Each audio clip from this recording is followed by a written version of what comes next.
All right, so welcome to Dallas Cowboys Take. We got a new format today. We got, as usual, Oy over here on the screen, and also we got the new guy, T, joining the show. It's a new format. We're going to try to get another guy named Ernie, but he's a big-time lagger today, so we'll try to get him in next time. But we're just going to go straight into it. Now that the draft, the free agency is not over, but it's dwindling down, and you're going to get bargain basement players being signed now, kind of like the Cowboys. But well, let's start with what do you think about the players that the Cowboys draft? Same question to both of you, and I'll just start with you. Oy, what do you think about the players that the Cowboys ended up not drafting? Sorry, signing in the free agency. Well, I thought it was pretty good. They got these three defensive tackles. They got Brett Urban. He had 2.5 sacks, 19 assists, 36 total tackles. Not too bad though. But I mean, for a defensive tackle, That's terrible. But go ahead. All right, and then they got Carlos Watkins, who had 2 sacks, 10 assists, 27 total tackles. So, could have been a little better. Wow. And then our guy that they're talking about from the Jets, Terrell Basham, is that what his name is? Yeah. He had 3.5 sacks, 17 assists, 36 total, which isn't too bad, but I heard he's really good, though, man. He's a hybrid, I heard. So we're going to like him. All right. So, well, I mean, I know you're naming these guys and you're giving us the stats, but I want your honest opinion on what do you think about these signings that we signed. I mean, because I'm going to get to T in a second. I give it about a C minus.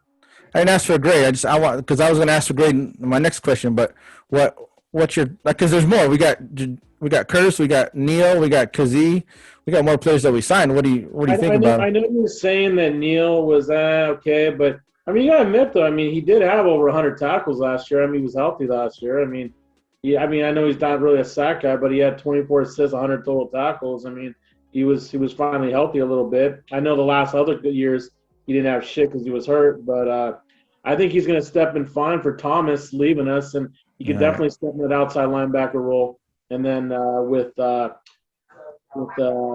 Der Esch and Smith, what about you? What do you think? Well, you're always, which I give you props for. You're always trying to look at things glass half full.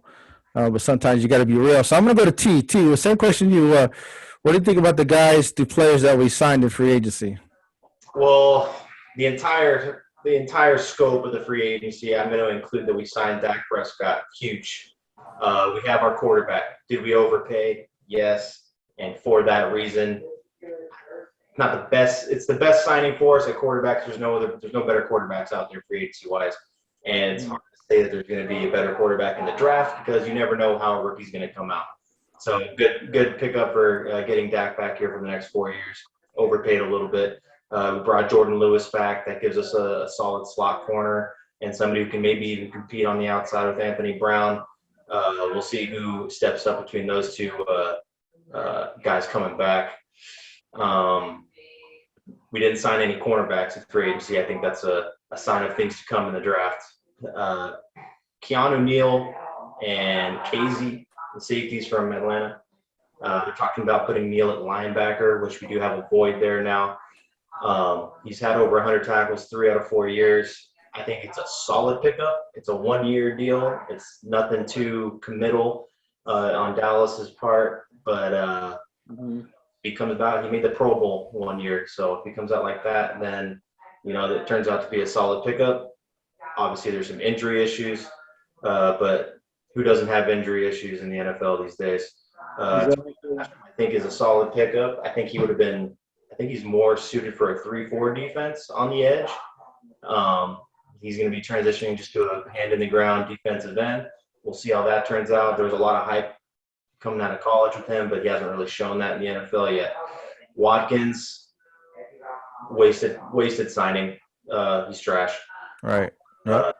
Neshke, the tackle, again, wasted signing. He's in his mid-30s. He wasn't very good when he was in his prime. I don't know what that's all about. I'd rather stick with the young guys and let them develop. Getting CJ Galvin back, that's our free agency, our special teams ace. I like bringing him back for 2 more years. I'd like to see maybe even get some safety reps. That's just me. But I think Brent Urban was a good signing. He's going to be a backup defensive tackle. He's probably not going to start, but he'll compete with Antoine Woods. And I know you hate Pro Football Focus. Oh, God, I hate it. Football Focus grade was the third highest against the run as interior defensive lineman in the NFL. So we need some run defense. So hopefully he can because he's huge, 6'7", just a big dude. Right. Casey, another guy. He had 7 interceptions in 2018, 3 interceptions in 2019.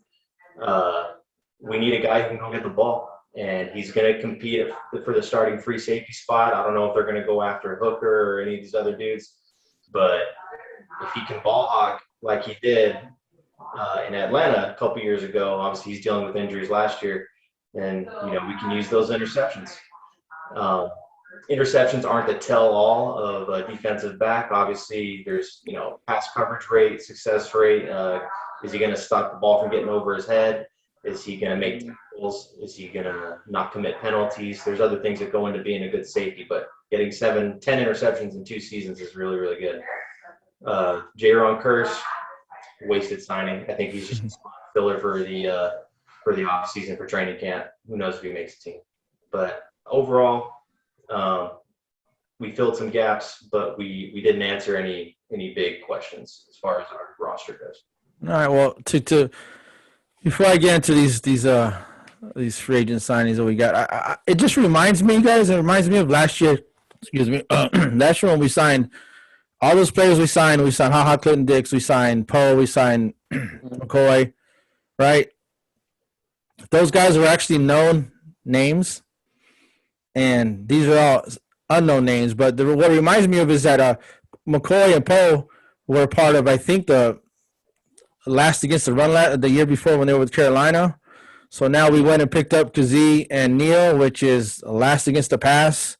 It just reminds me of that. You're picking up 2 guys that were on a defense that was last against the pass, and historically the 5th worst in NFL history against the pass, which is like, and I get it. I mean, people are like, well, he knows the system because he knows the system and Neal knows the system. Yeah. And I'm like, so what? Who cares? I don't. That doesn't make sense to me. It doesn't matter if he knows the system. Like, put it this way: if I'm not going to Joey, I'm not going to ask if you're an F student. I'm not going to ask you to help me with my homework because you're an F student. So Kazee and Neal were an F student. Their defense sucked. So now we're going to help them on our. We want to ask them for help on our defense to help our young guys out to get people in the right position. It just doesn't make sense to me.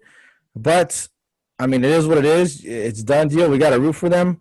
I'll go to Urban Cowboy. I call him Urban Cowboy because he's a Cowboy now. I think he's the best signing out of all the D line that we signed. I don't know much about any of them. Like I said, they're a bunch of no-namers, but Urban's probably the best out of the bunch. Like you said, Kearse is just a throw-in. I've read stuff online, and people are like, oh, he's a good special teams player. No, he's not. He's like, I told you, I gave you guys the stats. He's like, what's he ranked 556th in special teams as a special teams player? It's terrible. So, you don't want to question the owner. You don't want to question Jared, but then you kind of do because, like, who are these people we signed? Like, you're right, the tackle we signed, his name's Ty. I'm not saying his last name because I'll probably butcher it, but he 35? He's 35, right? Yeah, veteran. He's going to be our swing tackle. No, I think Terrence Steele or Brandon Knight take the swing tackle spot. Well, I hope so. Yeah, I think it's going to be Knight.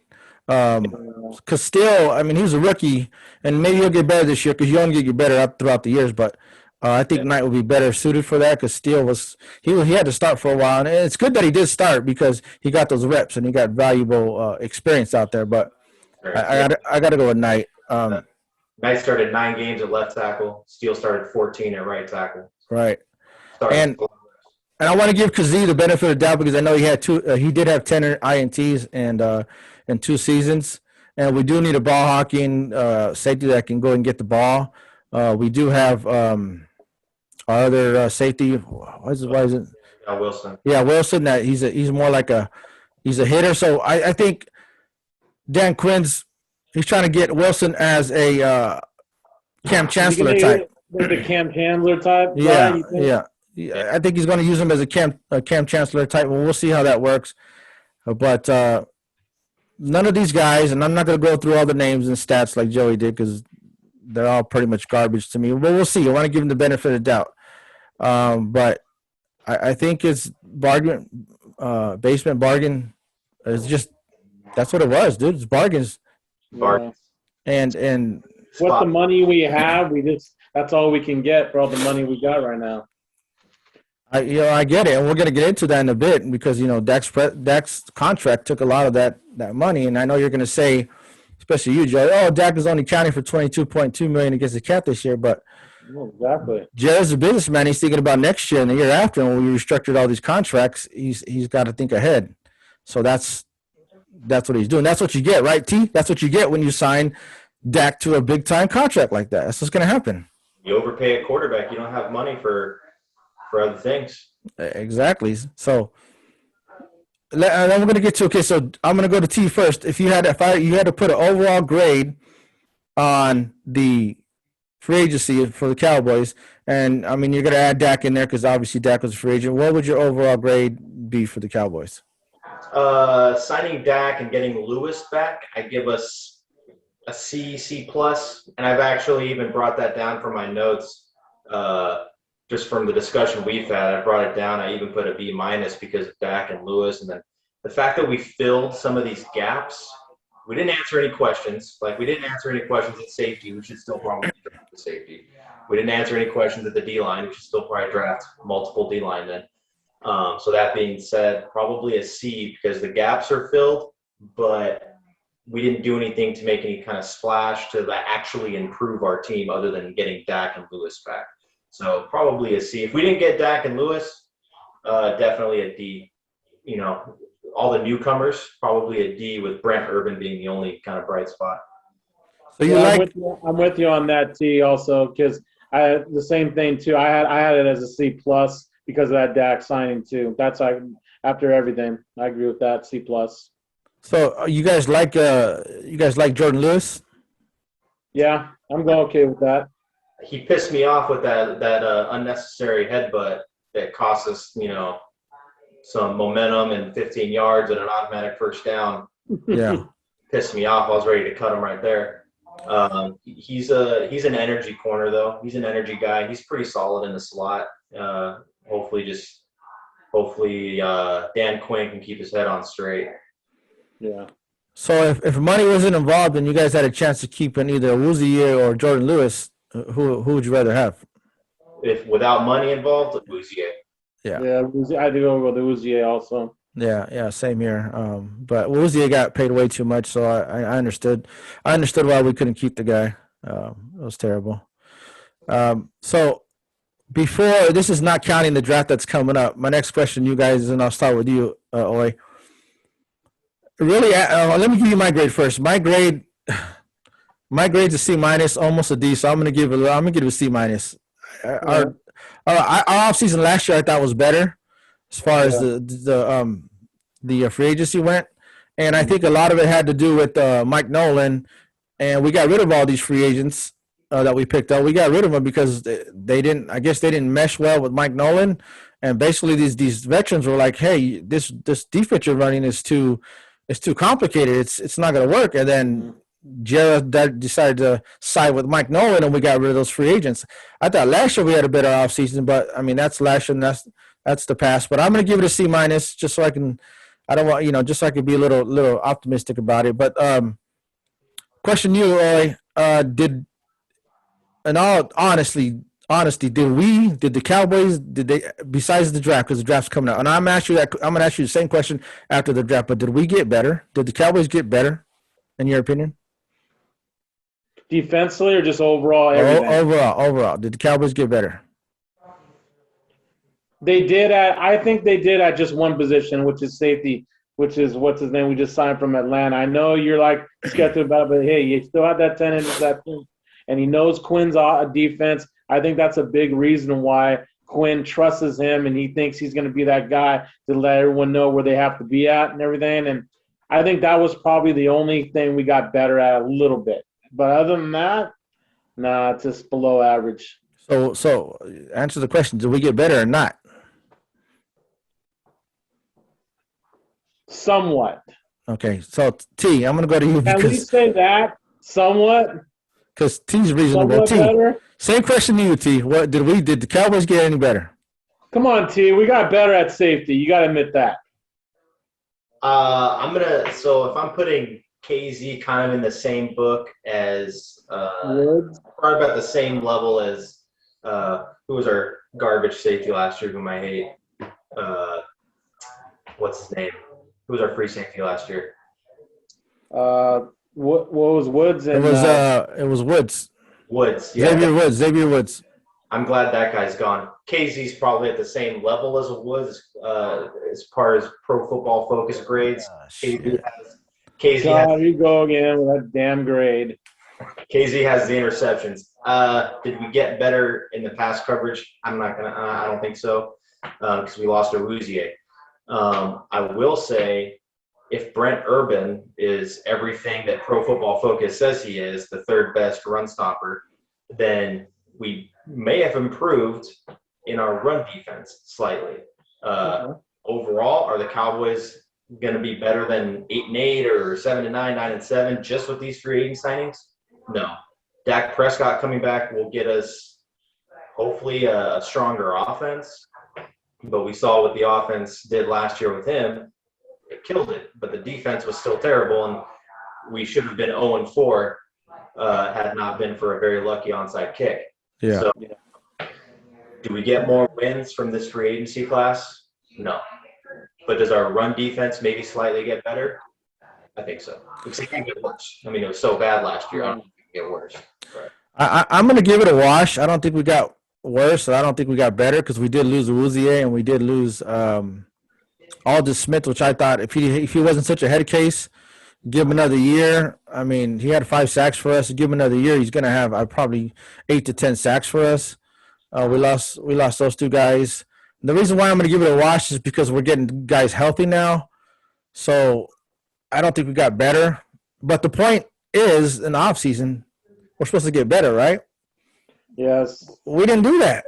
We didn't get better at all. So okay, man. But as of right now, yeah, maybe we didn't get better, but there's still time. Yeah, that's what I'm saying. That's why I'm going to ask you the same question after the draft. And you got to almost say after the draft, we're going to get better.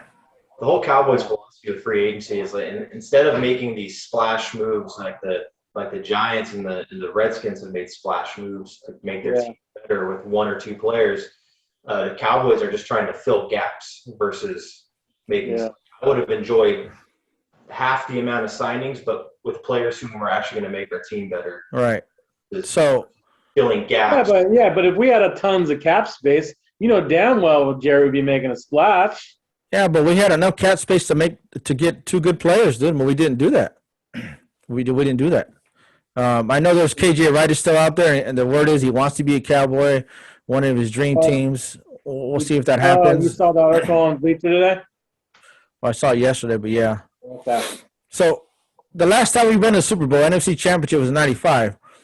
Mm-hmm. And you remember we had Dion, we had primetime? Yep. What did Jerry do? He said, screw it, I'm going to pay the money for Dion, which was the most at that time for a cornerback, right? Yep. When you pay the money, you see what happens. But when you don't pay the money for the last, 26 years, we're not even close to Super Bowl. So you would think that this guy would, I don't know, he would pay the money. He would see what he's been doing for the last 26 years. It's not working. Maybe you have to pay a little. I know he paid Dak. I get it. But I'm talking about free agencies coming from different teams and whatnot. So in the trade realm, like traded for Amari Cooper, that was supposed to be the receiver that kind of picked up Dak Prescott to be a top quarterback, and he kind of did. Yeah. Yeah, man, because you can't lie about the stats, Steve. But with Cooper, first round draft pick, not his job here. True. You remember when he traded for Roy Williams and gave up draft picks? I mean, we thought it was a good idea at the time, but it didn't work out. Didn't work out. We signed T.O., which was good, but T.O. wasn't at the prime of his career. Yeah. But it's just he still has over 1,000 yards all 3 years. I mean, it didn't work out. Oh yeah, Well, he's a walking. He can get out of bed. He's going to get 1,000 yards. You know that. That's how he is. Or that's how he was. Yeah, I mean, he right now he could probably get a good, 700 yards. I mean, that's just he's in great shape. But I'm just saying, you got to pay the money like the Chiefs. Look at all the players they got. They're paying the money. You got, and we can get into that next episode. But then you got Tampa Bay. I don't know how they're doing it with all these free agents. How they're signing them.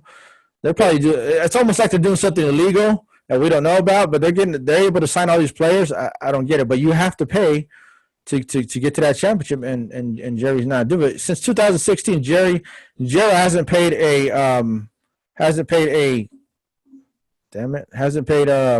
you, Ryan? Yeah, Jerry hasn't paid a free agent outside of our own team more than $6 million a year, and that's the last 5 years. So it just tells you that this guy doesn't want to pay. Or like T says and Ernie, you restructure too many contracts, and then you can't because down the line you're going to have to pay up for these contracts. Even when somebody retires, like a Crawford, you're going to have to pay. Just restructuring one or two here, that's great. But when you're restructuring 6 or 7, it's not going to work then. You got players going to Tampa Bay that are taking less money. It's Tom Brady, he's getting paid, almost minimum. Not really, but I mean he's taken a very low. He saved him $19 million. Unbelievable for how good he is, and that gives them room to bring in other guys. And Tom Brady doesn't care because he's already gotten his money. He got his second contract that was huge at the time, and he's got his Super Bowl. So all he wants to do is win more Super Bowls. So when you got a quarterback like that, then you can start putting pieces around him. That Tampa Bay defense is unbelievable. So. That's a big deal. And the Rams are the opposite. So the Rams are what I brought it up yesterday in our group chat. I said, I want to be good for more than 1 year. The Rams went out and they were aggressive and they paid all these guys big money to be competitive, to be a Super Bowl contender. And they were good for, 2-3 years, maybe 4. And as you see their players start leaving, they got to start making changes. Mm-hmm. So, it'd be cool to be good for at least 1 year, but I'd like to be good for, make a good run versus just being good for 1 or 2 years. Yeah, exactly. You gotta look towards the future, not just for today. And that's what we've been doing. And I don't see it changing, but I mean, hey, we're Cowboy fans and we know what happens every year. We're always waiting to get, it's always a mistake waiting to happen, like Stephen A. Smith says. They'll always let you down. The Cowboys will always let you down, and it sucks because we're diehard fans. But we got to deal with it, But I'm gonna go ahead and move on to the next question. Is which team out of the NFC East do you think that? And I'll start with you, T. Which team in the NFC East you think had the best draft? Best free agency. Yeah. I want to say the Washington football team. They brought in Ryan Fitzmagic. That guy. Fitzmagic, Ryan. He's got high energy. He's got an arm. He's still mobile for his age. He knows the game. He knows the NFL because he's been on every NFL team. They brought in Curtis Samuel to be on the opposite side of McLaren as a receiver. So they got better at receiver. They still got some good young running backs. I think they made the splash moves to actually make their team better. That'd have been cool if they kept Alex Smith. I think that guy's a legend at this point. But Giants made some splash moves. They got some guys. They got Galladay at receiver, so that's going to help out Daniel Jones. Who else the Washington football team grabbed? They grabbed that good slot receiver. I mean, they didn't just fill gaps. They actually got players who are good and good role players. And I think that Samuel signing too, Steve, because Samuel played with what's his name? Title from Carolina. Didn't they just sign Humphreys too from Tennessee? Yeah, they just signed Humphreys too. Yeah. Yeah. Slot receiver. Yeah. What do you think? Or who had the best offseason as far as free agencies? I thought the Giants did actually because they filled a lot of their needs too. Where they got Kyle Rudolph. at tight end to bring that veteran leadership, and then they picked up Galladay from give them the big play receiver they need on that team for Danny Dimes, and they're getting Barkley back from the ACL. Dude, a lot of people aren't talking about it, but dude, they actually did pretty well, man. I mean, Washington's right there with the Giants, but I have to say maybe the Giants did just a tad. Well, then they got Dory Jackson. I get what you're saying, but Dory too. I'm gonna have to go with T because Fitz. I call him Fitz tragic, not Fitz magic. There's no magic with that guy. Okay, it's Fitz tragic, but he is a gunslinger and he will get you some W's. But if they didn't get Fitz tragic, then I would probably say the Giants. But since the Redskins, I'm calling the Redskins. Since the Redskins got Fitz tragic, I gotta go with the Redskins. I think they had a little bit of a better offseason. But I think the Giants did well. I think they did well. I thought they did very well. And maybe they overpaid a lot of guys, but hey, man, they had the cap space to use it, so they got who they get. And before all these, when we signed Dak, it was everybody was saying, well, the Cowboys are the favorite to win the NFC East now. You got the best quarterback. Well, now it's not. Some people are saying that's not the case anymore, and it's tightened up. So. Some people still have us winning the NFC East, but at a very slim margin. But we'll see. But I'm gonna have to go with the Redskins on that one. So, as of today, T, I'm gonna go with you.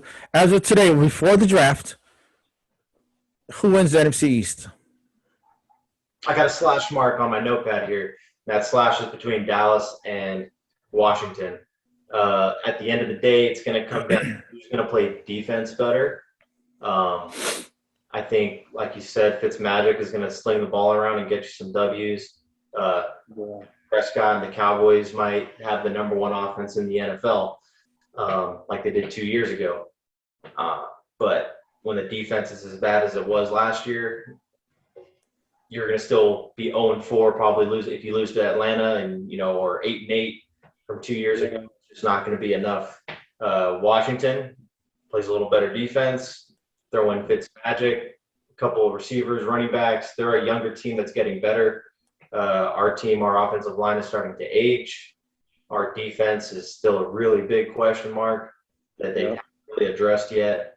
And it's going to be all on Dak Prescott. Can he score 30-plus points a game to get us to win 8 or 9 games and to win the division? But if Washington comes out there and gets better and continues to play defense better, they could probably win it. I haven't really answered the question. I'm gonna just go out on a whim here and say Washington wins the division with 9 or 10 wins.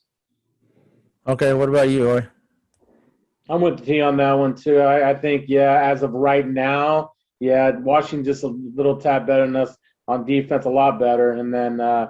I think with Fitzmagic also, I think definitely they're probably going to win the East as of right now. Us a close second. Well, you'll be surprised with my answer because I'm usually against that, the Cowboys, because it always lets you down. But the reason why I'm going to go with the Cowboys is because it has been I don't know how many years it's been, but a division winner in the NFC East hasn't won back-to-back in how many years? So I'm going to stick with that trend. I don't think Washington's going to win just because of that fact. So I think it's going to go back to the Cowboys, and basically we're gonna outscore teams. We're gonna have to outscore teams, and if Dak is for right now, right for right now, and if Dak is getting paid like a great quarterback, and he's a good quarterback but not a great one, then he's gonna have to show out like a great quarterback, and we have the weapons. So obviously that's what Jared's counting on. That we're gonna outscore teams. And I think with Dan Quinn there, our defense would be a little bit better, but I don't know how much. But I'm going to have to go with the Cowboys just because of that fact. Back-to-back NFC East winners is very rare in the last, 8 years or something like that. So I'm going to go. I will go with the Cowboys, but we'll see. And then I'm going to ask this question. I'm going to ask this. Say it again. The last team in the East to win back-to-back was the Eagles in 2000 through 2003 or something like that. Yeah, there you go. Even longer than I thought. So, and we'll revisit this question after the draft. As you know, the Eagles have made some moves. They traded their draft and all this good stuff. So we'll see what happens after the draft. We'll go back to that question. So my next question to you guys is, and I'll start with you, Roy. Would you trade Gallup? And if so, who would you trade it for, or what would you trade it for? Yeah, I know we were talking about this the other day. I remember. I think let's say if you bring in somebody like Smith or that guy from LSU, if you get one of those two guys, let's say they were available at 10, I'd say you grab one of those guys and then you trade Gallup for a draft pick. That's the only way I get rid of Gallup. Bottom line. What about you, T? What about you, T? I know how you feel about Gallup, but what's up? Come here, my dog. Come here. My dog wants to say that. Come here. Hey, I'm doing a show. If you trade Gallup, then you're opening another void at receiver. But if you go in with the mindset that you only want two good outside receivers and then throw Cedric Wilson in the slot, I don't trade Gallup just to put in another receiver. If I'm trading Gallup, it's to get draft picks to improve the defense or the offensive line. I've said it a million times. You don't need 3 number 1 receivers to be a competitive Super Bowl contending football team. So if we just had Amari Cooper and CeeDee Lamb on the outside, with Cedric Wilson in the slot, and Noah Brown's, looks like he got better last year, then we need receivers. So you got to think about your mindset. Like Joey's mindset, I think trading Gallup just to pick up another receiver is the wrong mindset. Trading Gallup would be to potentially get what I think a second-round pick, maybe even like a conditional third round for the next draft for Gallup. He's a top-tier talent receiver. Obviously, he doesn't have the opportunities in Dallas because they're spreading the ball around, and they didn't have a quarterback last year. But I think he has the capability to be a really good number 2 receiver on most any team in the NFL. There's some teams that he'd probably be the best receiver on. So I would trade him. I would try to get at least a second-round pick and maybe a conditional third going into the next draft. But like I said, mindset is we're trading him to improve our defense or our offensive line, not to just pick up another rookie receiver. So,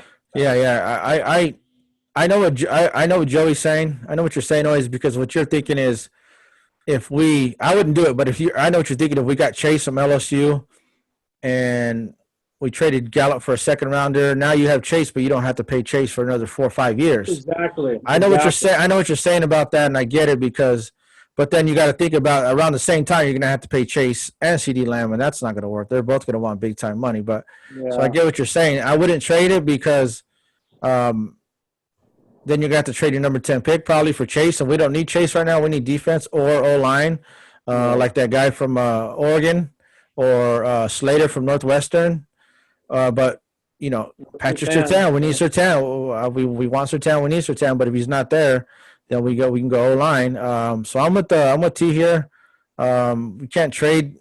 It can't be a wash. You can't trade a receiver for a receiver because you're just going to run into that problem down the line where you're going to have to pay both of these guys, and then you may let Amari Cooper go, but you're still going to have to pay a shitload for these 2 receivers. So. Yeah. What if Pitts is sitting there at 10? You got to grab Pitts or what? I take Pitts at 10 if he's there. You have to grab him, dude. He would make us more dynamic, dude.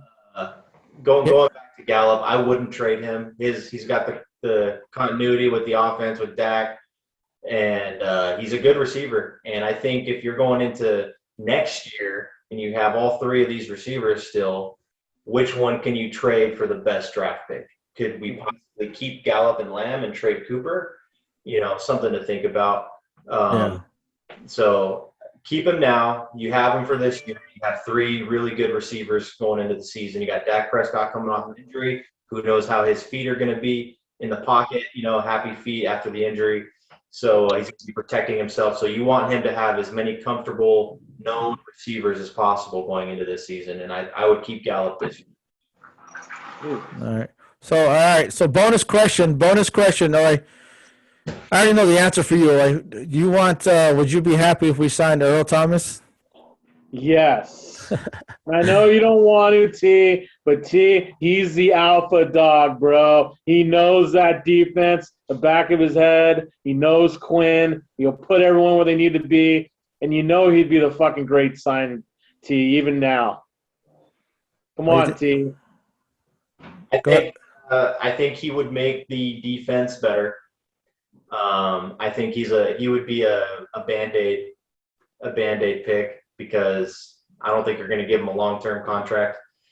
And I don't know what happened in Baltimore, but Yeah. really it's a pretty good red flag when the players don't want you on their team.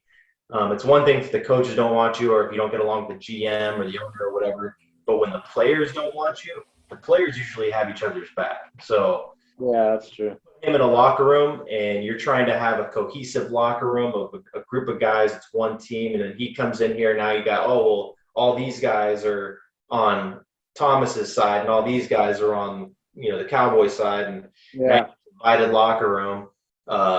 You got young guys, we're going to be drafting young defensive players this year, so he's going to be their leader. And do you want this guy to be our young players' leader, following in his footsteps? I don't know. So, I mean, if he has a change of mind and he's got himself on the right track and he can be a decent human being on and off the field and in the locker room, then sure, bring him in because he would make the defense better as long as you're not playing Titans. Yeah, I agree with you on that. That's well said. That's good. Well, I'll take him right now, dude. I actually want the guy, dude. I gave us a C-. If we got Earl Thomas, I'd give us a B-. That'd be a splash pickup. That'd be a splash pickup. That moves the needle a little bit. He's a player that moves the needle, and he's proven. I hear what you're saying, T. I get it. He's had an attitude problem. Teammates didn't want him. I don't know how many teammates didn't want him. It could have been 1. It could have been 20. It could have been all 53. I don't know. But I'm sure there was some teammates out there that did want him. And sometimes, you get humbled. I don't know if Antonio Brown's been humbled, but I know he's been with Tom Brady, so it's a different story because it's the Brady factor, and Brady, he makes you that way because he's the GOAT. But I would hope that he can change how he is and just play football. But if I read a report right now says the Cowboys signed Earl Thomas, I would be happy. I would jump for joy, bro. Yeah, and then he would neutralize the Giants signing Galladay and the Redskins signing Samuel. So having that. Hey, T, do you feel like KJ Wright would have that same effect on our defense, kind of like how Earl, because he knows Quinn, he knows that defense? You think KJ would make that big impact on our defense? Say KJ Wright. KJ Wright, yeah. I would have loved to have KJ on our defense. That would have been, to me, that would have been like a splash pickup. I think he's a really good linebacker. Yeah, me too, man. I think he'd work well with Van Der and Smith. He was on our team. If KJ Wright was on our team, he'd probably be our best linebacker. So I would have loved to have him on the team, and that goes back to all these random kind of spot filling, waste of time free agency signings like Watkins and Neshke and Curse, and you get rid of some of those dudes, and maybe you can give KJ Wright a 1 year or 2 year deal, at least a 1 year deal. Then you can maybe sign him to a bigger contract the next year if you had money. But when you're restructuring, but if it meant to get him though, I know you don't like restructuring contracts, T, and all that, but if it meant to get him like 2 or 3 years contract, would you do at least one of like either Cooper's contract or Lawrence to get KJ here for at least 3 years? No, what I would do, only if it financially made sense, but I would try to trade some of these dudes. Trade Lawrence, trade Smith. We used to argue about it all the time. I said we should have traded Tyron Smith 2 or 3 years ago when all the injuries started to mount up. I was like, hey, okay, we squeezed the juice out of that lemon. Now he's starting to get hurt. We should trade him. And you were like, oh, no, he's still good. And I'm like, I know. That's why you trade them while they're still good, so you can get better value for them. But you probably still could trade Smith and still could get – what do you think you probably still could get for Smith if they did? Smith, not as much, but maybe Lyle Collins. You could probably trade him for good I think we ride Smith out at this point. I think we're past getting – You think Smith's going to be retired a Cowboy? Yeah, at this point. Yeah. You can probably trade Collins and get some good value for him. Yeah. Yeah, I agree with that. So the reports out of Frisco, Tyler, is T, you're not too high on Smith and Zeke Elliott, but Smith, Collins, and Elliott, I heard they're looking really good and great shape. working out every day, and especially Zeke Elliott. I heard that he's in his best shape that he's ever been. I heard that too. I hope so. Yeah. He's got to adjust too because they're not a run-first team anymore. They are a pass-first team. And as much as we want them to be a run-first team, they're kind of sold on the pass. They're sold on Dak Prescott, and they paid for him, so they're going to use him. So, yeah, I agree. And I think that's a problem because if you go back to 2016 when Zeke and Dak were rookies, what did we do? We pounded the ball and we kept pounding it, and we didn't have Dak throwing the ball 40 to 50 times. He was throwing the ball, 23, 25 times a game, and we just pounded everybody to death, and that's why we ended up being 13-3.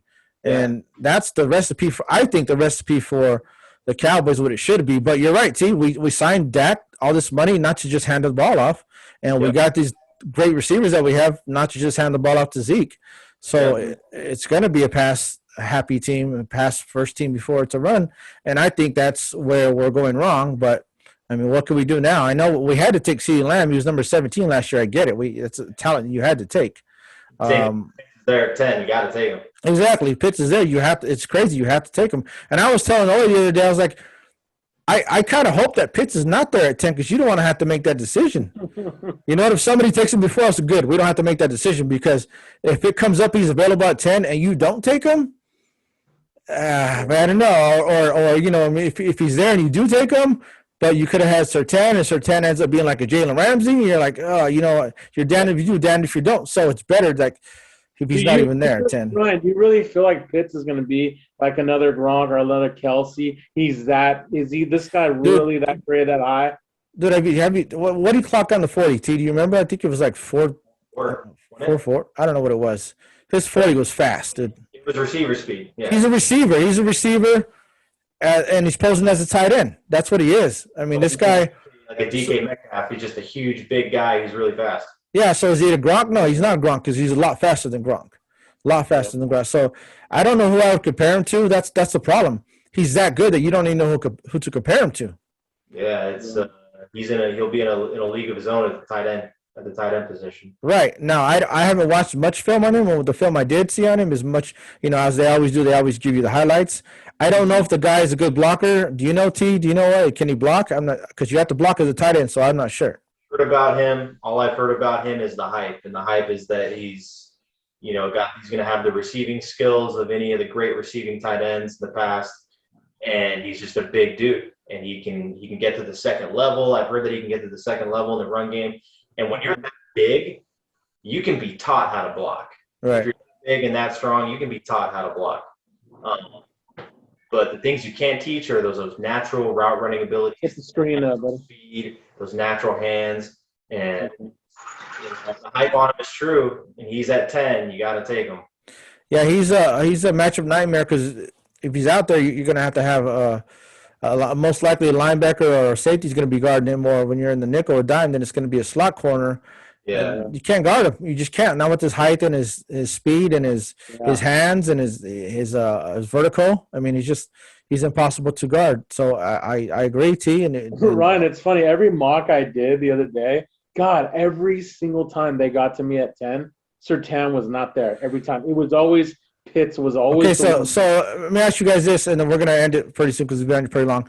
If we had 10 and Pitts was there, we didn't grab him. Are you going to be pissed? I would. I mean, if we go out and get Surtain and Surtain turns into like a Jalen Ramsey, no, I wouldn't be pissed. If we get Surtain and he turns into who was that corner? Maurice Claiborne. Yeah. Oh yeah, Claiborne. Yeah.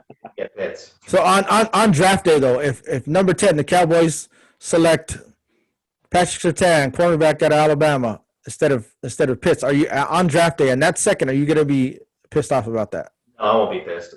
I think we got 3 good receivers, and I think our tight ends are sufficient. They're not great tight ends, but they're sufficient tight ends. I won't be pissed if we don't get it. What about you, right? I feel the same as T. I think we have two solid tight ends that can do the job, and our receivers are great. And I'd be good with Surtain at 10. Honestly, I would. I think I'd be a little irritated by it because then you can say, okay, well now I can trade Gallup. let me see if I could trade Gallup to get a corner. Maybe maybe That's I could true. maybe I could trade Gallup now to have an additional first round pick, and all of a sudden you get what's his name, a Horn. You know what I mean? From I think it's Northwest. That he's a good quarterback. His bloodline is his dad played in the NFL. Then all of a sudden you pick up someone like that. So I think I'd be a little irritated if we didn't get him, but I understand it. But if you can make deals like the Dolphins did, and all of a sudden, hey, we're going to pick up Pitts, and all of a sudden we trade Gallup, and we end up trading Gallup and a third rounder for an additional first rounder, and it ended up being like number 14 or something, or 15, and we ended up getting, Horn or something like that. Yeah, then I'll be like, okay, that's a great first round. So it just depends what we can get in the long run or after that. But yeah, if he's there, you got to take him. You got to take him. Yeah. You just like Pitts is there, you got to take him. Yeah.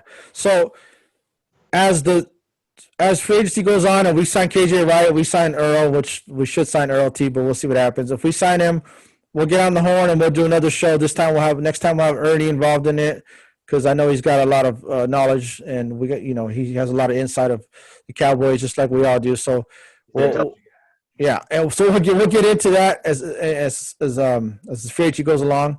But if we don't sign anybody for here on out, then as we get closer to the draft, we're gonna have another show. We're gonna go through a little mock drafts. Who do you want? Who should we take? And all that good stuff. But we'll do that going forward. But I appreciate you guys getting on and giving your knowledge, and we're gonna do another one as soon as T can give us some more time. I know he's a busy man. There you go, Tony Nomo right there, right? and Joey has one picture on his wall. Cool. But that's all right. Yeah, sorry, dude. At least you got a shirt on. There you go. Tiki. Yeah, exactly. I had to do that. Right. Well, that's it for Dallas Cowboys Take with T, Oy, and myself, Ryu. We'll be back soon. And we're going to see if Cowboys sign anybody else.